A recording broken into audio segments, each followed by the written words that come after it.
later that I heard a speaker named Jim Rohn. Oh, yeah. He's now passed on.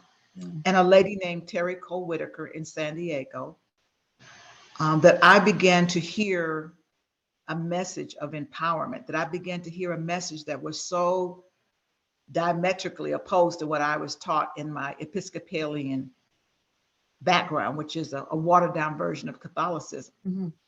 And they mostly focused on the power of your thinking. That's all they talked about. What you're thinking, what you produce, what you're thinking. You attract into your life what you focus on. You're transformed by the renewing of your mind. And I've been hanging on to those words ever since. And so when I saw them talking, it was like, that's it. That's what I want to do. I want to have that type of an influence. I want to be that source that somebody can say, oh, she changed the way I'm thinking. Oh my God, I never thought about that. And so, I just started connecting the dots and realizing I have become that person. And it's not like I'm beating my own drum, but again, I had to start noticing my own growth arc. I had to start noticing my waking up.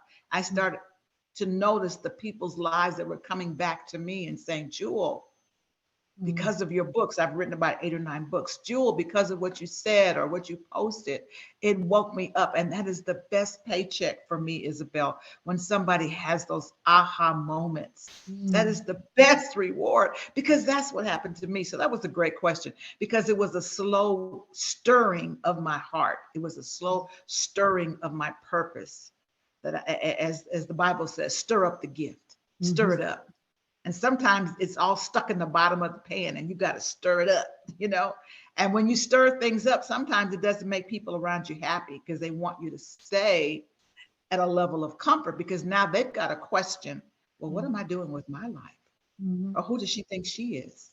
And so I became known as the self-esteem doctor, because I realized that we've got to heal our sense of self-worth and our self-esteem. If you're questioning your worth, if you're questioning your purpose, you need some healing. You need to do some self-discovery. You immerse yourself in the messages that will empower you and wake you up, and to stir up your gift.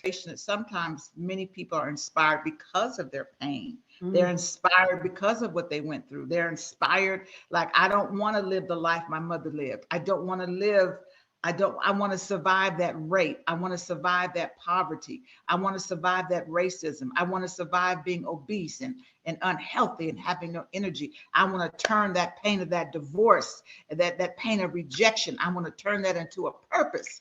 And so a lot of people are inspired. So many women have come to me that had breast cancer, and they said, if it wasn't for that breast cancer, I would have never woke up and started traveling and getting rid of the clutter and changing who's in my phone book. That breast cancer scared me, inspired me to say, you know what, this life is short, and what am I waiting for?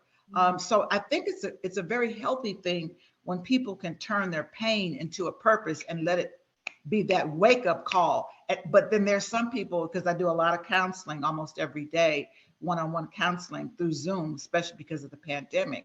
But there's so many people that are stuck in victimization. They're stuck in the past, and they haven't been given the tools to change that mindset. Yes, it happened. I survived it. I am not that person. I cannot afford to hold on to the anger, the rage. I cannot afford to walk around helpless. I cannot afford to be suicidal and depressed. I must find tools to get out of that state of mind. I must find tools to shift my thinking. And that is a process. We don't judge them. We don't give up on them. But there are too many people I'm finding that feel like a victim. They feel powerless.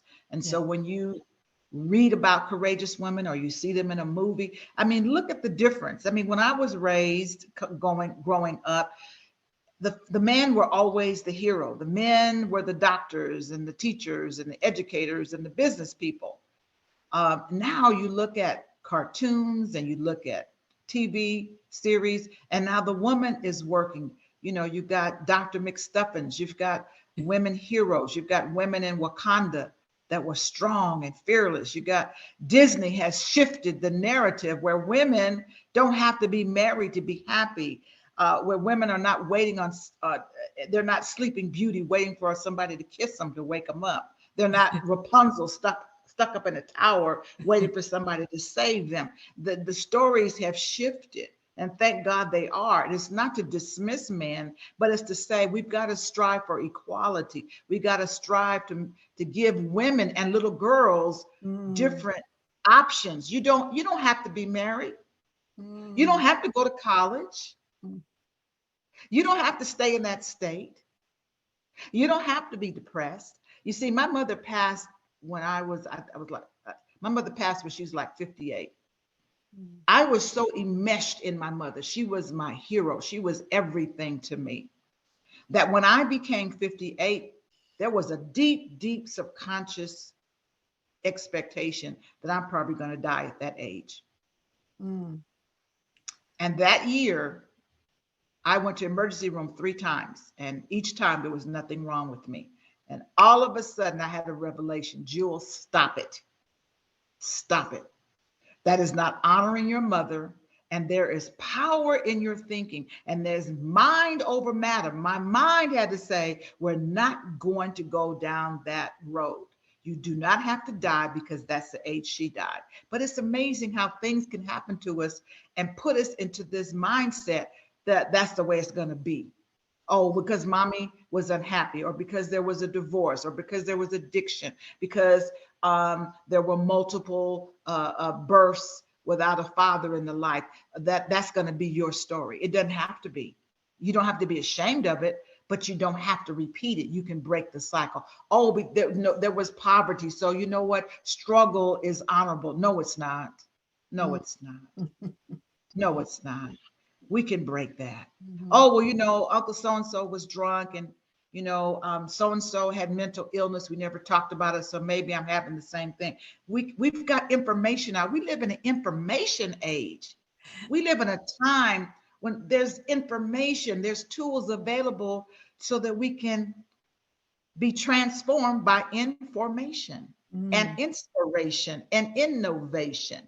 Those are the things that change the trajectory of your life, is getting empowered. Once you know what you know, you're responsible for what you know. And, you know, Isabel, sometimes I say, woo, I know too much, or sometimes I wish I didn't know what I know, because I can't unknow it. I can't unknow it. I can't blame my husband. I can't blame my parents. I can't blame white people. I can't blame the friend that betrayed me. I can't blame anybody. I wish, you know, it used to be very comfortable to think that I could blame people. I could blame the government. I could blame so many people. But when I started getting empowered and understanding the power of the mind, the power of healing, the power of meditation, the power of music, the power of nature, the power of truth telling. Once I became aware of those things, I couldn't unknow it. I had to be accountable